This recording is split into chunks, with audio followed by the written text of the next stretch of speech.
Hello दोस्तों, welcome to विद्यालय IAS. आप सभी का सीजीपीएससी एग्ज़ाम है। All the best to all of you. इस साल पंचायती राज के चुनाव होने वाले हैं, इसीलिए लास्ट टाइम आप ये रिवीजन ज़रूर करें। इससे आपका एग्ज़ाम में कोई ना कोई क्वेश्चन ज़रूर आएगा। ठीक है। पहला क्वेश्चन है, किसने कहा यदि हमारी स्वाधीनता को जनता की आवाज़ की प्रतिनिधि बनाना है तो पंचायतों को जितनी अच्छी शक्ति मिले जनता के लिए उतना ही अच्छा है। तो ये कहा था पंडित जवाहरलाल नेहरू ने। ठीक है। क्या कहा था? यदि हमारी स्वाधीनता को जनता की आवाज की प्रतिध्वनि बनाना है तो पंचायतों को जितनी शक्ति मिले जनता के लिए उतना ही अच्छा है। अब अगला है, संविधान के किस अनुच्छेद में भारत में राज्य को ग्राम पंचायतों की स्थापना के निर्देश दिए गए हैं? किस अनुच्छेद में दिया गया है? अनुच्छेद 40। ठीक है, बिल्कुल कंफ्यूज नहीं होना है। अनुच्छेद 40 है, गांधी जी का राम राज्य। अगला है, संविधान के किस अनुच्छेद में राज्य को ग्राम पंचायतों की स्थापना के निर्देश दिए गए हैं? तो देखिए, फिर से वही क्वेश्चन है लेकिन कोई भी ऑप्शन में नहीं है। ठीक है, तो हमारा आंसर क्या हो जाएगा? अच्छा, अनुच्छेद 40 हमको पता होना चाहिए। ठीक है। अगला, पंचायती राज संस्थाओं को 1988 में संवैधानिक स्तर प्रदान करने की सिफारिश किस समिति ने की थी? तो इसमें सबसे पहले गठित हुआ था पंचायती राज के लिए बलवंत राय मेहता समिति, सन 1957। ठीक है। नहीं, 1967। फिर 1987 में आता है अशोक राय मेहता समिति। पर जो थुंगन समिति थी, इन्होंने क्या किया? पंचायती राज को संवैधानिक स्तर प्रदान करने के लिए सिफारिश की। अगला है, निम्नलिखित में से कौन सा युग्म सही है? दांत वाला समिति ग्रामीण विकास कार्यक्रमों में विद्यमान प्रशासनिक व्यवस्थापन, जीवीके राव समिति खंडन स्तर पर नियोजन, बलवंत राय मेहता समिति पंचायती राज संस्थान, संथानम समिति पंचायती राज और वित्तीय समिति। तो इसमें एक ही सही है। बलवंत राय मेहता समिति ने क्या किया था? पंचायती राज का संस्था, पंचायती राज की स्थापना के लिए किया था। ठीक है। दांतवाला समिति खंड स्तर पर नियोजन, जीवीके राव समिति ग्रामीण विकास कार्यक्रमों में विद्यमान प्रशासनिक व्यवस्थापन, और संथानम समिति रिलेट करता है पंचायती राज संस्थाओं को वित्तीय प्रावधान एवं स्थिति की समीक्षा। अगला है, ग्राम पंचायतों के लिए संवैधानिक मंजूरी की आवश्यकता सर्वप्रथम किसने की थी? किसने की थी? एल.एम. सिंघवी ने की थी। ठीक है। इसके थुंगन समिति संवैधानिक स्तर प्राप्त करने के लिए सिफारिश की थी, लेकिन संवैधानिक मंजूरी की आवश्यकता सर्वप्रथम किसने बताई कि इसे संवैधानिक स्तर पर हमें मंजूर करना पड़ेगा? सिंघवी समिति ने बताया था। अगला है, पेशा अधिनियम किस समिति की सिफारिश से लागू किया गया था? बहुत ही इंपॉर्टेंट क्वेश्चन है ये। पेशा एक्ट के लिए आता है भूरिया समिति। ठीक है। भूरिया समिति द्वारा पेशा एक्ट को यानी कि Panchayat extension to scheduled area 1996 में लागू किया गया था। अगला है, पेशा अधिनियम किस वर्ष लागू हुआ था? किस वर्ष लागू हुआ था? ये हुआ था 1996 में। जनजातीय क्षेत्र में पंचायती राज संस्था गठन में सुझाव के लिए भूरिया समिति का गठन 1995 में किया गया और इस समिति द्वारा दिए गए सिफारिश को 1996 में पेशा अधिनियम के रूप में लागू किया गया। अगला है, छत्तीसगढ़ में ई पंचायत प्रोजेक्ट द्वारा उद्घाटन कब हुआ? ई पंचायत प्रोजेक्ट कब हुआ था? 26 जनवरी 2005 को ई पंचायत प्रोजेक्ट लाया गया था। अगला है, भारतीय संविधान का कौन सा अनुच्छेद त्रिस्तरीय पंचायत राज का प्रावधान करता है? ठीक है। तो देखिए, एक बार अच्छे से याद कर लीजिए आप। ए 243 ए यानी कि ग्राम पंचायत। ठीक है। बी गठन, सी संरचना, डी यानी कि होता है रिजर्व आरक्षण।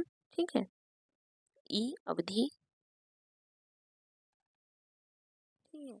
और 243 आई बोलेगा तो वित्त आयोग है, 243 जी बोलेगा तो शक्ति है पंचायतों को दी जाने वाली। तो इसमें क्या बोल रहा है? त्रिस्तरीय पंचायती राज का प्रावधान, यानी कि यहाँ पे गठन की बात हो रही है। तो आंसर क्या हो जाएगा हमारा? 243 बी। भारतीय संविधान के अनुच्छेद 243 बी पंचायतों के गठन के तहत त्रिस्तरीय पंचायती राज का प्रावधान है, जिसके तहत इसका नामकरण निम्न है। ग्राम स्तर में ग्राम पंचायत, फिर खंड स्तर में पंचायत समिति, जिला स्तर में जिला परिषद। अगला है, पंचायत के संविधान उसका 73वां संविधान संशोधन अधिनियम निम्नलिखित में से भारत के संविधान में कौन सा भाग अंतर्दीपित करता है? कौन सा भाग करता है? भाग 11, नहीं भाग 9। ठीक है। अनुसूची है 11, भाग 9, अनुसूची 11। और विषय कितने दिए गए हैं? 29 विषय पंचायतों को दिए गए हैं और 18 विषय नगरीय निकायों को दिए गए हैं। दोनों ही त्रिस्तरीय संरचनाएं हैं छत्तीसगढ़ में। अगला है, निम्न में से कौन सा निगमित निकाय है? निगमित निकाय है, जिला पंचायत है, जनपद पंचायत भी है, ग्राम पंचायत भी है। तो आंसर क्या हो जाएगा? उपर्युक्त सभी। ठीक है। निगमित निकाय लोगों का वह समूह जिसकी पैवान व्यक्ति न होकर सामूहिक होती है एवं उसकी मान्यता वैधानिक होती है। इस प्रकार समूह को ही निगमित निकाय की संज्ञा दी जाती है। पंचायती राज में ग्राम पंचायत, जनपद पंचायत, जिला पंचायत और नगरीय निकाय में नगर पंचायत, नगर पालिका परिषद, नगर निगम। अगला है, भारत के संविधान के किस अनुच्छेद में पंचायतों की शक्तियों, अधिकारों और जिम्मेदारों की बात की गई है? देखिए, यहाँ पे आ गया शक्ति। अभी मैंने थोड़ी देर पहले बताया था कि 243 जी क्या है? शक्ति है। पार्ले जी खाने से हमें शक्ति मिलती है, ठीक है, तो ऐसा करके जी आपको याद हो जाएगा। भारत के संविधान के किस अनुच्छेद के तहत प्रत्येक पंचायत में अनुसूचित जातियों और जनजातियों के लिए सीटों का आरक्षण है? आरक्षण पूछा है, ठीक है, आरक्षण यानी कि डी डिजर्व। अभी मैंने थोड़ी देर पहले बताया था एबीसीडी, यही कुछ इंपॉर्टेंट है जो आते हैं, ठीक है। आई पूछेगा 243 आई, वो क्या होता है? वित्त आयोग, ठीक है। तो ई होता है अवधि, और 243 डी पूछा है तो डिजर्व यानी आरक्षण। अगला है, भारत के संविधान के किस अनुच्छेद में निम्नलिखित वर्णित है? इस भाग के प्रावधानों के अनुसार गांव, मध्यवर्ती और जिला स्तरों पर हर राज्य में पंचायतों को गठित किया जाएगा। गठन की बात हुई है, ठीक है। तो पहले ही मैंने बताया, ये 243 एक ग्राम सभा, ठीक है, बी गठन, सी संरचना, डी डिजर्व से आरक्षण याद कर लेना है, ई से अवधि याद कर लेना है, ठीक है। 243 आई से वित्त आयोग याद कर लेना है, जी से हमें शक्ति याद कर लेना है। तो 243 बी, बी यानी गठन। अगला है, 11वीं सूची में अनुच्छेद 243 जी के अंतर्गत कितने विषयों को सम्मिलित किया गया है? 11वीं अनुसूची बोला यानी कि यहाँ पे पंचायती राज की बात हो रही है, ठीक। और नगरीय निकाय बोलेगा तो 12वीं अनुसूची बोलेगा। और अम, यहाँ पंचायतों को कितने विषय दिए गए हैं? टोटल 29 विषय दिए गए हैं। और नगरीय निकायों को कितने विषय दिए गए हैं? 18 विषय दिए गए हैं। वैसे ही फिर से एक बार याद कर लीजिए, 243 आई। 243 आई क्या होता है? वित्त आयोग होता है। वित्त आयोग का काम क्या होता है? जो मतलब ये संस्थाएं होती हैं, उनके मध्य उनके वित्त का आवंटन करना। और लेखा जोखा कौन करता है? इसके लिए एक राज्य सरकार में अंकेक्षण विभाग होता है, ठीक है। पंचायती राज संस्थाओं का निम्नतर स्तर कौन सा है? कौन सा है? ग्राम पंचायत है, ठीक है, ग्राम पंचायत। अगला है, छत्तीसगढ़ पंचायती राज अधिनियम 1993 के विषय में क्या सही है? अधिनियम 13 अध्याय, इसको डायरेक्ट ही आप याद रखिए। कितने हैं? 15 अध्याय दिए गए हैं, तो 132 धाराएं हैं और 4 अनुसूची हैं।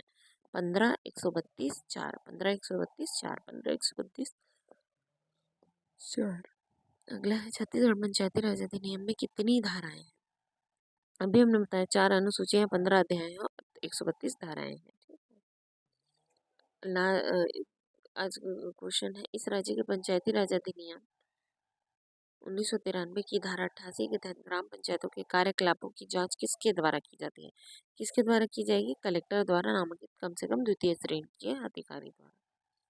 लास्ट क्वेश्चन है, निम्नलिखित में से क्या छत्तीसगढ़ पंचायती राज अधिनियम 1993 में सम्मिलित नहीं है? ठीक है, ग्राम सभा, ग्राम पंचायत, जनपद पंचायत, जिला पंचायत, नगर पंचायत। तो क्या पूछ रहा है? पंचायती राज अधिनियम में पंचायती राज पूछा है तो नगर ऐसे ही कंफ्यूज करेगा, ठीक है। नगर पंचायत, पंचायत लिखा जरूर है लेकिन ये नगरीय निकाय होता है, ठीक है। तो यहाँ पे आंसर क्या हो जाएगा? नगरीय निकाय। और फिलहाल तो कल एग्जाम है, तो आप सभी को ऑल द बेस्ट। अच्छे से सो जाएं आज। और एक पानी की बोतल पकड़ लीजिएगा, 2-3 पेन पकड़ लीजिएगा, और थोड़े ढीले ढाले कपड़े पहनिएगा जिससे रिलैक्स फील हो, ठीक है। और एकदम इत्मीनान से पेपर देना है। पहले सारे क्वेश्चन, पहले पूरा पेपर पलट पलट के देख लेना है, ठीक है। हम सॉल्व नहीं करेंगे डायरेक्ट, हम पहले पलट पलट के देखेंगे। उससे क्या होगा कि जो पेपर के प्रति टेंशन हो जाता है ना, वो 50% ऐसे ही कम हो जाता है। फिर वो क्वेश्चन थोड़े चलने लगते हैं, और जब तक हम उन क्वेश्चन में आते हैं तब तक हमें उसका आंसर पता चल जाता है, ठीक है। पहले जो जो कंफर्म हो उन्हें पहले टिक करें, फिक्स करें। और ओएमआर भी मतलब पहले 10-12 क्वेश्चन सॉल्व करें अच्छे से, कंफर्म हो तो उसे ओएमआर में तभी लगा लें, ठीक है। लेकिन OMR में लगाने से पहले अपने आंसर को कम से कम 2 बार चेक करना है। ओके। और एडमिट कार्ड पकड़ लीजिएगा, एडमिट कार्ड को अच्छे से पढ़ लीजिएगा। साथ में एक मूल प्रति का आइडेंटिटी कार्ड भी ज़रूरी होता है, वो भी पकड़ लीजिएगा। और एग्ज़ाम से पहले ज़्यादा किसी से बात मत करिएगा, ठीक है? एग्ज़ाम के बाद भी मत करिएगा, क्योंकि लोग टेंशन ही देते हैं, कैसे बना, कैसे बना। और बस ऑल द बेस्ट। अपने ऊपर विश्वास रखिए, आपने साल भर बहुत पढ़ाई की है। और अगर आपको विद्यालय अच्छा लगा तो फिर चैनल को सब्सक्राइब करें, वीडियो को लाइक करें और शेयर करें। Thank you.